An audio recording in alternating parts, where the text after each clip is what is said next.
And welcome to the Factor Uncensored. Thank you for joining us tonight. The city of Houston is seeing a new candidate join the race for mayor. Congresswoman Sheila Jackson Lee is now in that race. Jackson Lee was first elected to Congress more than 28 years ago in 1994, replacing Craig Washington.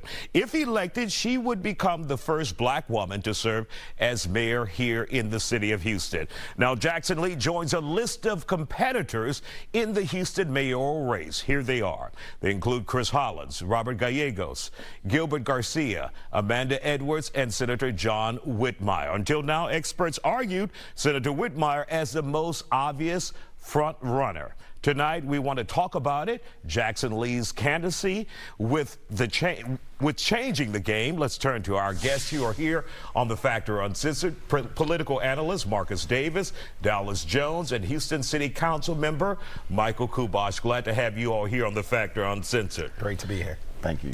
I don't like to say monkey wrench, but there is definitely a change in this race with Congresswoman Sheila Jackson Lee joining. Amen. Who will be most likely affected by this from your perspective? Let's begin with you, Dallas. Well, I think it affects the entire ticket. Absolutely. You know, from top to bottom.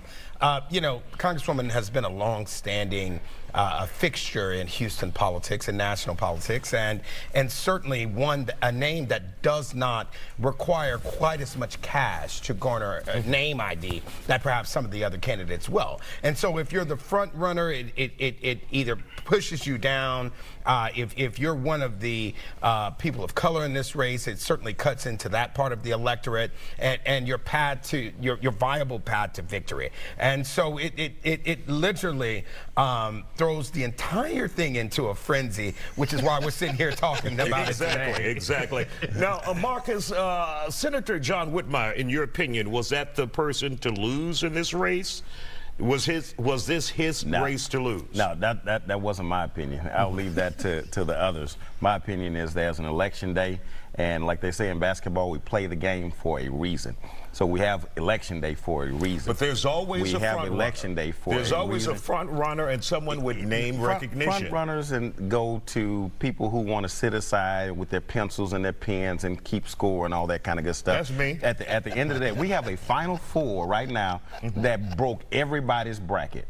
Right, so I'm not one that subscribes to this idea of if somebody's to lose. It's the people's race to win. You asked at the opening, who does this affect? One, it affects the citizens because now they have a broader choice of who they want to run this major metropolitan city. Also, it affects the city, which is on the brink of the greatest potential that it's seen in its history. So it affects the people, it affects the city, and most importantly, it affects me and my kids on how Houston's gonna move forward. So it's a wide open race. This does make it a tad bit more interesting.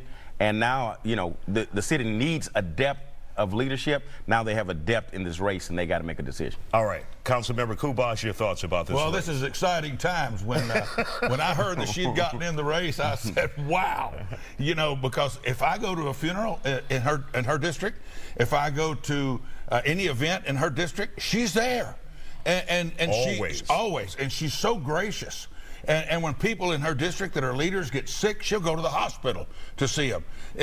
She is somebody who cares for her district. I told our group at our Christmas party a few years ago when she was there, I introduced her to all of my family and to the crowd that was at the Christmas party, and I said, listen, if I pass anytime soon and she hears about it, she'll be there to give a flag that flew over the Capitol for me. I can promise you she'd do it. Absolutely. Now, for those who say we are losing a very viable, effective voice in Washington, D.C., what would you say to those people?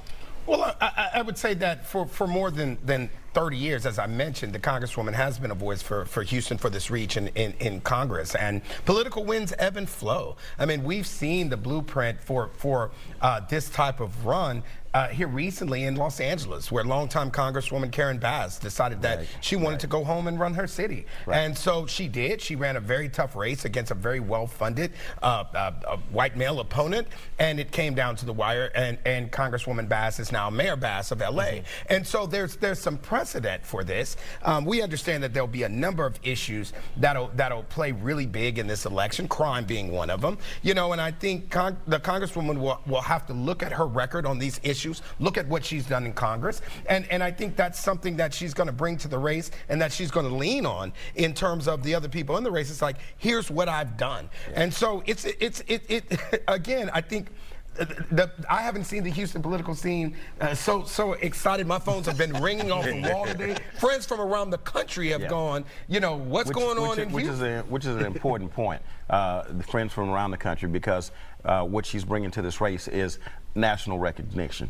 You know, the rest of the candidates, they are local candidates, right? But Congresswoman Jackson Lee has a national presence, which gives her a different vantage point. But to really your quick, question before about, you guys, we lose you guys. One of the things I'm hearing from the average person is why, and they see this as a step down from Congress to mayor. So, you know, for people who use that as a step up, step down, serving the people is serving the people. There are no steps in up or down in serving the people. If you're a servant of the people, then that's what you are, whether it is in the city, whether it's in the state, whether it's in Washington, D.C. As to the question about whether or not we're losing a voice in D.C., I think if Congresswoman Lee were to become mayor, we would be gaining a voice that has Washington familiarity, that has Washington relationships, Washington connections, and Washington know-how, which can bode well for a city in particular times. So I don't know that we're losing a voice in Washington. I think we're gaining a voice. We will be gaining a voice in Houston that could echo to D.C. And remember, she doesn't have to resign to run. Neither did Senator Whitmire. So both of them are able to run without resigning their seat. Important point. Only if they're elected would they then have to resign once they're sworn in. Absolutely. Thank you, gentlemen, for joining us here on The Factor. Don't lose Still us. ahead. That's Marcus Davis. I can't take him anywhere. He's been on What's Your Point too long.